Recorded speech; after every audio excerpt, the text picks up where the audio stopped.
Olá a todos. Parece que sempre que faço um vídeo explicando por que todos os cristãos devem participar do pão e do vinho na ceia do Senhor, recebo comentários como estes. Mas eu não quero ir para o céu, eu só quero viver em uma terra paradísica. Se todo mundo for para o céu, quem ficará na terra para governar? Objeções como essas surgem da crença de que sabemos o que é o céu e a que se refere o paraíso. O fato é que muitas pessoas não entendem realmente o que é o céu ou o paraíso. Você ficará surpreso em saber que a Bíblia nunca diz que as pessoas boas vão para o céu. No entanto, seja você católico, protestante, evangélico ou até mesmo uma testemunha de Jeová, foi-lhe ensinado que o céu é um lugar para onde os justos vão quando morrem. As testemunhas de Jeová restringem esse número a 144 mil, mas ainda ensinam que esses vão para o céu. Se a Bíblia não ensina que vamos para o céu, o que motivaria todas essas religiões a dizer que sim? É apenas uma abordagem acadêmica ruim ou é algo mais sinistro por detrás? Para responder a isso, vamos começar com a maior e mais antiga religião organizada, a mãe de todas as igrejas da atualidade, a Igreja Católica. Os católicos são ensinados que os humanos possuem uma alma imortal. A maioria dos protestantes e evangélicos também ensinam que a alma humana é imortal. Notavelmente, eles ensinam isso sem reconhecer qualquer conflito com a esperança de salvação que Jesus pregou.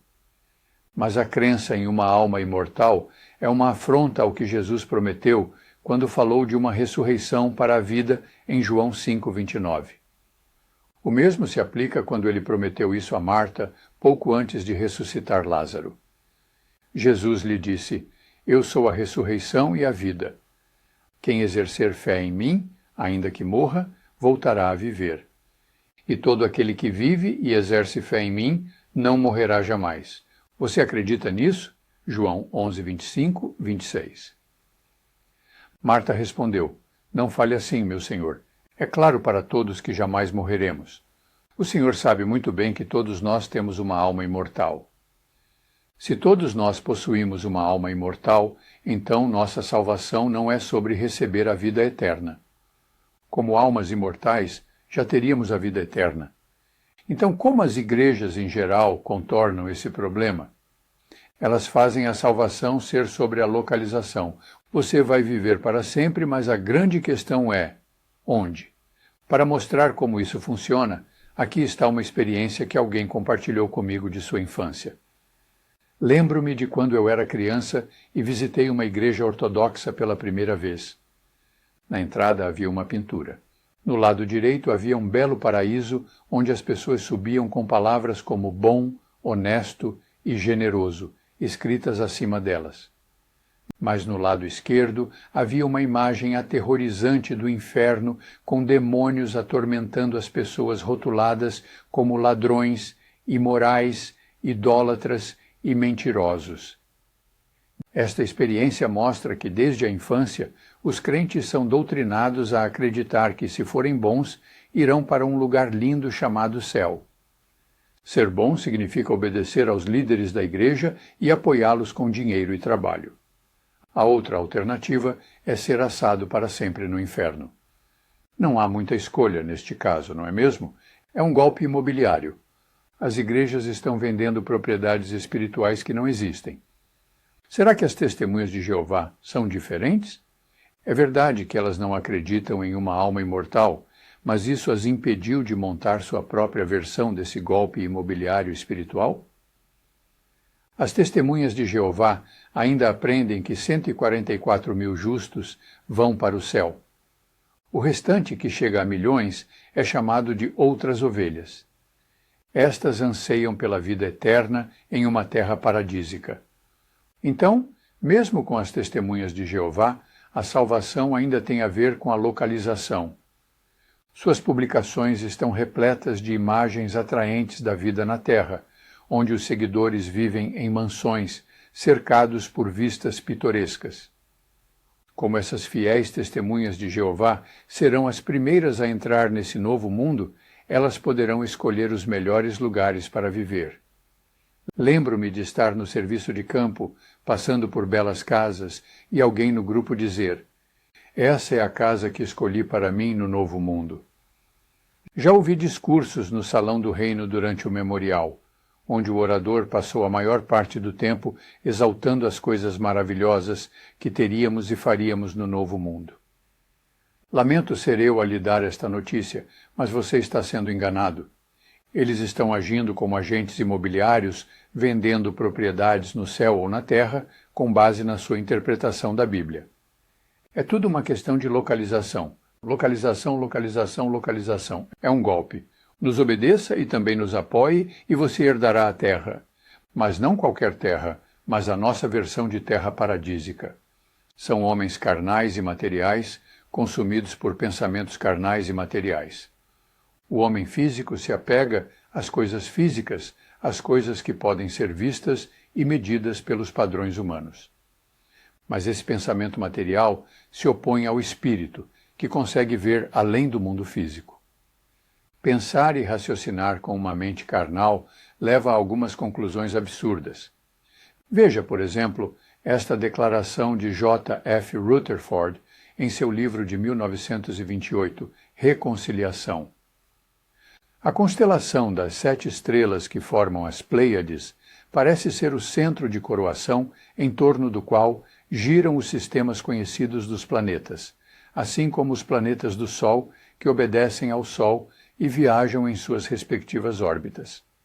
Foi sugerido, e com muito peso, que uma das estrelas desse grupo é a morada de Jeová e o lugar do céu mais alto, que é o lugar ao qual o escritor inspirado se referiu quando disse: ouve o Senhor desde a tua habitação, desde o céu.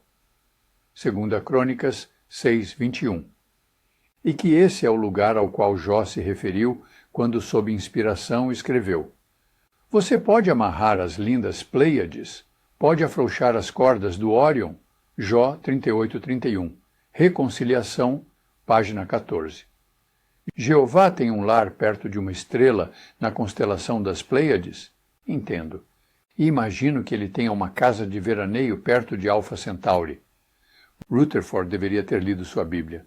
Lá ele teria descoberto essas palavras do rei Salomão. Mas será que Deus realmente morará na terra? Os céus, sim, o céu dos céus não te podem conter. Quanto menos, então, esta casa que construí. 1 Reis 8:27. Por que Rutherford não conseguiu entender esse conceito? Porque ele não conseguiu examinar as coisas profundas de Deus.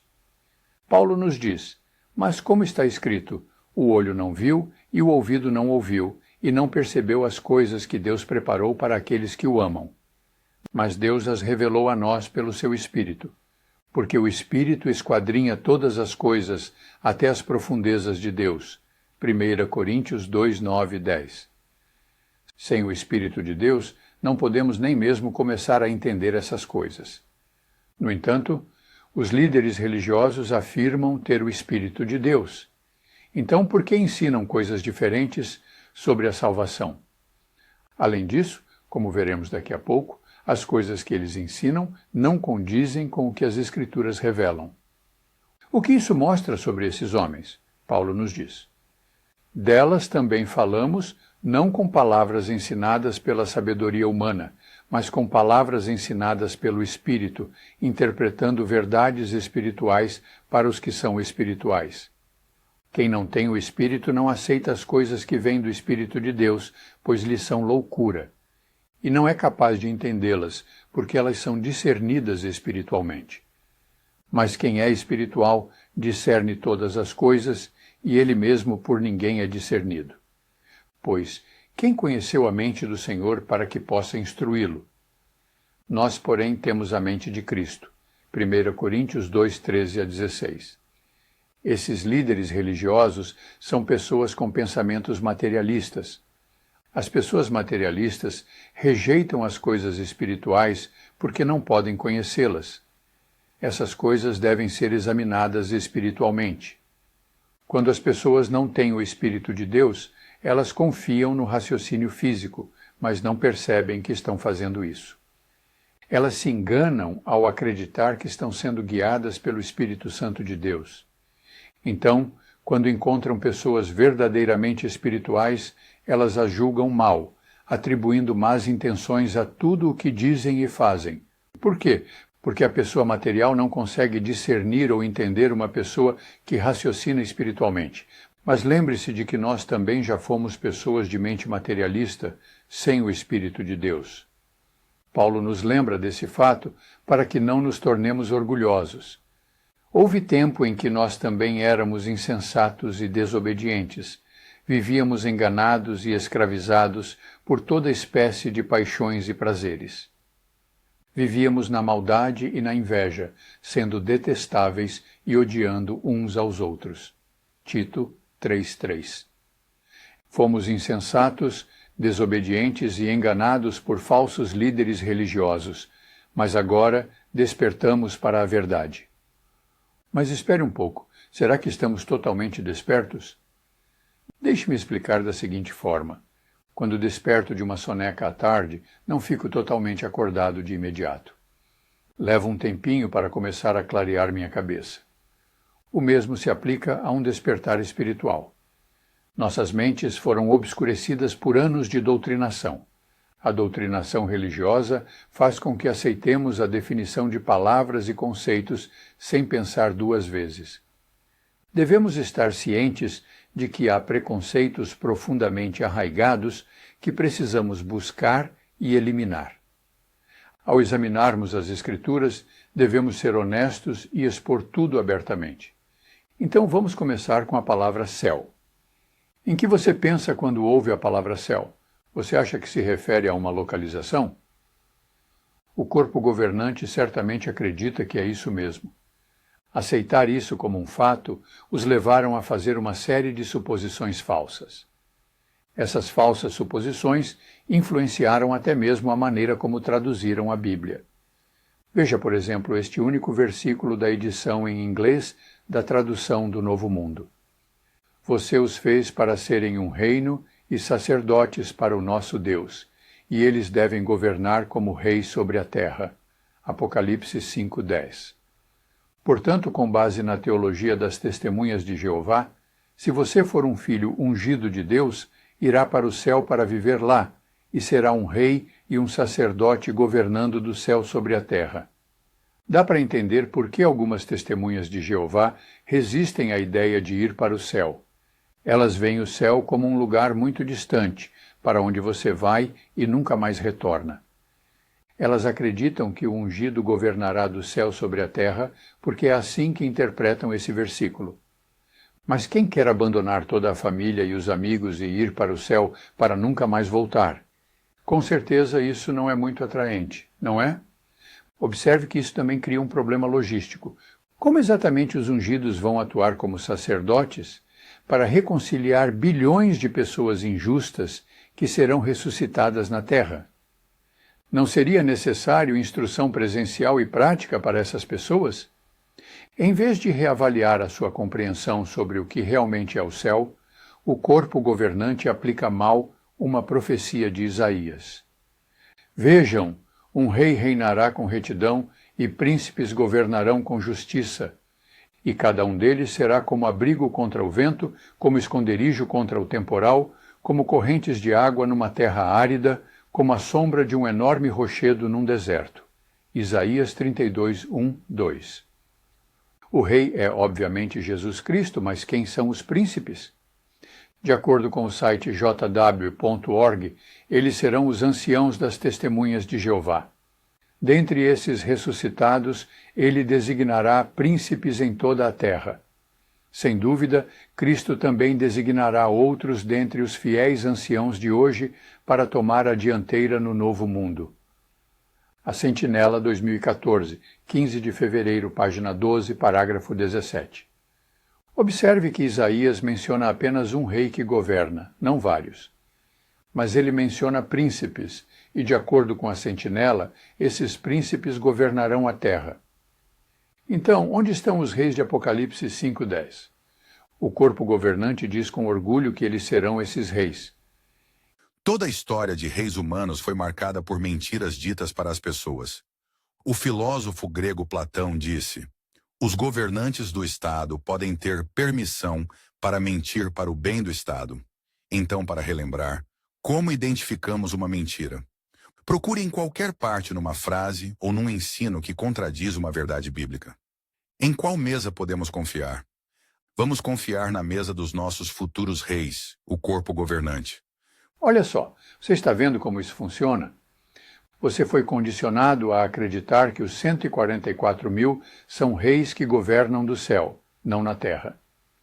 Então, quando você lê a profecia de Isaías, eles têm de inventar outro grupo de pessoas que serão príncipes e que governarão na terra. Neste caso, imagina o que eles vão fazer? A Bíblia, em Apocalipse 5:10, diz que reis governarão do céu sobre a terra, não é? Espere um minuto. Veja aqui, isso não é uma Bíblia. É uma publicação da Watchtower Bible and Tract Society of Pennsylvania. É apenas uma tradução. Até diz isso na capa. Tradução do Novo Mundo das Escrituras Sagradas. Portanto, não podemos confiar em tudo o que está escrito aqui, porque é quase certo que o viés dos tradutores vai se infiltrar. A Bíblia realmente diz que os filhos ungidos de Deus serão reis? Assim como afirmou Gary Breaux no vídeo? Vamos reler Apocalipse 5:10 do inglês para o português da tradução do Novo Mundo para que fique claro em nossa mente. Fez deles um reino e sacerdotes para o nosso Deus, e eles reinarão como reis sobre a terra. Apocalipse 5:10, tradução do Novo Mundo. Agora, aqui está o interlinear desse versículo que lemos. Você consegue ver a palavra reis? Eu não consigo ver. Aqui não há nenhuma referência ou menção de serem reis. O que é ainda mais interessante é que as versões em espanhol e português da tradução do Novo Mundo não incluem a palavra reis. Portanto, não é como se o corpo governante pudesse alegar ignorância sobre essa adição ao texto. Mas espere um pouco. Será que isso é tão ruim assim? A Bíblia não diz em outro lugar que os filhos de Deus serão reis? Por exemplo, quando Paulo escreveu isso aos Coríntios, lendo novamente da tradução do Novo Mundo. Vocês já estão satisfeitos? Já estão ricos? Já começaram a reinar sem nós? Eu realmente queria que vocês já tivessem começado a reinar, para que nós também reinássemos com vocês. 1 Coríntios 4:8. Agora vamos verificar isso na interlinear. Eles fizeram isso de novo. Eles acrescentaram uma palavra que não está no original, e fazem a mesma coisa em Apocalipse 20, versículos 4 e 6, onde a palavra reis é acrescentada, mas não aparece no grego. Por quê? Você pode dizer que a palavra rei está implícita, mas será que está? Vamos dar outra olhada em Isaías 32:1, 2. Ali vemos que apenas um rei é mencionado. Esse seria Jesus. Mas há vários príncipes mencionados. Isso poderia estar se referindo aos irmãos ungidos de Cristo? Não se menciona reis, apenas príncipes, certo? Quando a rainha Elizabeth da Inglaterra era rainha, seu filho Charles era chamado de Príncipe Charles. Mas quando ela morreu, Charles subiu ao trono e se tornou o rei Charles. Mas seus dois irmãos, Andrew e Edward, não se tornaram reis também. Eles continuaram a governar como príncipes sob a autoridade do rei Charles. Ele governa sobre eles, mas eles não conseguem governar sem ele. Agora veja novamente Isaías 32:1. Vejam, um rei reinará com retidão e príncipes governarão com justiça. Isaías 32:1. Os príncipes governam sob o rei reinante. Agora, ao passarmos para o versículo 2, lemos: E cada um deles será como abrigo contra o vento, como esconderijo contra o temporal, como correntes de água numa terra árida, como a sombra de um enorme rochedo num deserto. Isaías 32:2. Como exatamente esses príncipes serão um esconderijo se estão longe, em algum céu distante? Lembre-se de que, quando Jesus ressuscitou, ele passou 40 dias com os discípulos. Ele apareceu a eles em forma humana e depois desapareceu novamente, mesmo quando estavam todos em uma sala trancada. Lembra-se do incidente na praia, perto da fogueira, quando ele comeu peixe com os apóstolos? Lembra-se de como ele restaurou a confiança de Pedro e aliviou sua culpa, permitindo que ele voltasse atrás em suas 3 negações de conhecer Jesus? Ele poderia ter feito isso se não estivesse fisicamente presente com eles? Jesus é um Espírito que dá vida, de acordo com 1 Coríntios 15:45, mas ele apareceu em carne para se comunicar com os discípulos e depois foi embora.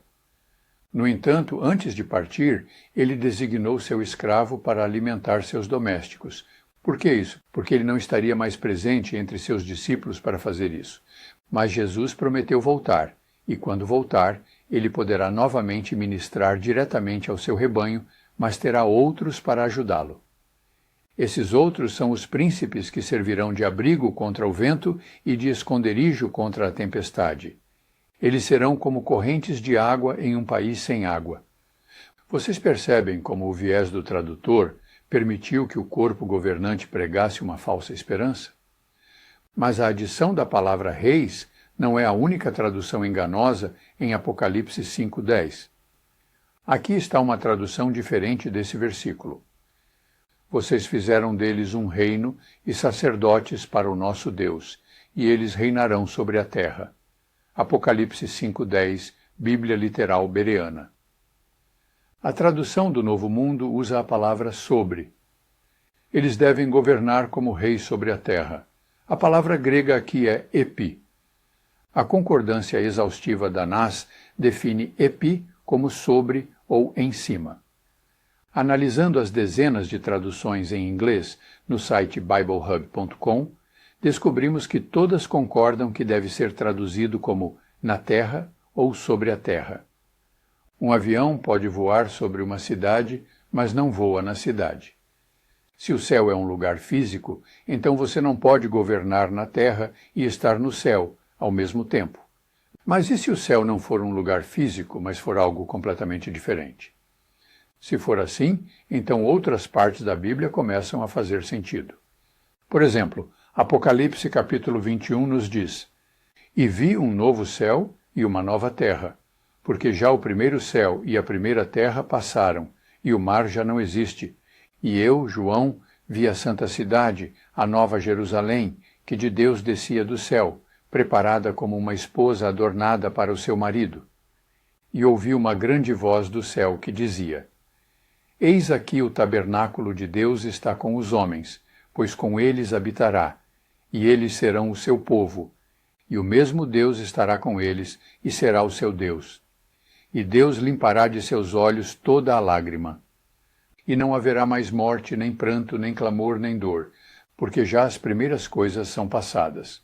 Apocalipse 21, 1-4. Quando se fala que o primeiro céu e a primeira terra passaram, não está se referindo a lugares físicos, mas sim ao que o céu e a terra representam. A terra representa o mundo da humanidade, e o céu representa o que está governando sobre a humanidade. O tabernáculo era a tenda que os israelitas levavam consigo quando viajavam pelo deserto. Por centenas de anos era onde Deus habitava com eles, onde a arca da aliança era guardada. Mais tarde, ele foi substituído pelo templo que Salomão construiu, que ficava na cidade de Jerusalém. Deus residia no chamado Lugar Santíssimo do Templo, que ficava em Jerusalém. Mas agora vemos a Nova Jerusalém, onde o templo ou tabernáculo de Deus existe, vindo do céu para a terra. Finalmente Deus estará conosco, habitando com a humanidade. Portanto, temos que nos livrar da ideia ou conceito de que o céu é um lugar físico. Não é fácil, porque a tradução do Novo Mundo não é a única Bíblia que sofre de interpretações tendenciosas. Veja, por exemplo, como a maioria das Bíblias traduz Marcos 12:25. Porquanto, quando ressuscitarem dos mortos, nem casarão, nem se darão em casamento, mas serão como os anjos nos céus. Marcos 12:25, versão Almeida Revista e Corrigida. Isso certamente nos faz pensar em um lugar, mas como não tomamos mais nada como certo, vamos verificar o interlinear. Diz, como os anjos nos céus. O quê? Então quer dizer que existem múltiplos céus? Eu afirmei que a Bíblia nunca diz que vamos para o céu. Para verificar isso, usei o mecanismo de busca da Watchtower Library e digitei ir para o céu no campo de busca. Vejam que interessante, o resultado foi o seguinte. Vejo centenas de correspondências nas publicações, mas apenas uma na Bíblia. Vamos verificar isso mais de perto. Aparece apenas nas anotações. Não está na Bíblia de jeito nenhum. Em seguida fui ao BibleHub.com e fiz a mesma coisa. Encontrei duas correspondências. A primeira, em Deuteronômio 30:12, faz parte de uma metáfora que Moisés está usando para argumentar com seu povo. A segunda está em Atos 1:11, onde se refere ao céu onde os pássaros voam. Então, como devemos pensar no céu? E por que às vezes é chamado de céu e outras vezes de céus? Em vez de pensar no céu como um lugar, como os líderes materialistas querem que acreditemos, e vamos pensar nele como um estado de ser, um reino espiritual além do mundo físico em que vivemos. A Bíblia apoia esse entendimento? Vamos ver por nós mesmos. 1 Coríntios 15:50 diz o seguinte: Mas eu lhes digo o seguinte, irmãos, carne e sangue não podem herdar o reino de Deus, nem pode o que é perecível herdar o imperecível. Isso enfatiza que a carne e o sangue não podem entrar no céu, sugerindo que se trata de uma realidade transformada, não de um destino físico. Continuando, 1 Coríntios 15:42 até 44 diz o seguinte: O mesmo se dá com a ressurreição dos mortos. Semeado perecível, o corpo é levantado imperecível. Semeado em desonra, é levantado em glória. Semeado em fraqueza, é levantado em poder. Semeado corpo físico, é levantado corpo espiritual. Se há corpo físico, há também um espiritual. Essa passagem reforça que a transição para o céu envolve uma mudança na natureza, não uma realocação. Efésios 2:6 diz: Além disso, Deus nos levantou junto com Ele e nos fez sentar junto com Ele nos lugares celestiais em união com Cristo Jesus. Observe o tempo verbal passado. Isso sugere que os crentes já estão assentados no céu espiritualmente, mesmo enquanto ainda estão na terra. A seguir, Filipenses 3:20 e 21. Nós, porém, somos cidadãos dos céus. É de lá que ansiosamente esperamos o Salvador, o Senhor Jesus Cristo, que transformará nosso mísero corpo, tornando-o semelhante ao seu corpo glorioso. Cidadãos dos céus sugere uma transformação de identidade, não uma realocação geográfica. Tudo isso pode parecer confuso, especialmente se formos ensinados a pensar em termos físicos, acreditando que o céu é um local. Mas considere o seguinte: Jesus entrou em nossa realidade física, conversou com seus discípulos e depois desapareceu novamente. Nesse estado de espírito, ele pregou aos espíritos na prisão, como Pedro nos diz. E assim ele foi e pregou aos espíritos em prisão, que tinham sido desobedientes quando Deus esperava pacientemente nos dias de Noé, enquanto se construía a arca. 1 Pedro 3:19, 20. Estamos falando de dimensões além de nossa percepção física. Não vamos presumir que podemos descobrir isso com nossa mente física e carnal. Pense da seguinte forma: quando Deus habitar conosco, quando a tenda de Deus estiver com a humanidade, quando a nova Jerusalém descer do céu, o céu não estará conosco? Isso não significa que os filhos ungidos de Deus estarão com os humanos na terra? Todos nós já ouvimos a frase céu na terra, dos lábios de poetas e cantores, mas podemos ver que ela é mais do que apenas uma frase de efeito. Tento manter os vídeos com uma duração razoável, mas este está ficando mais longo do que eu gostaria.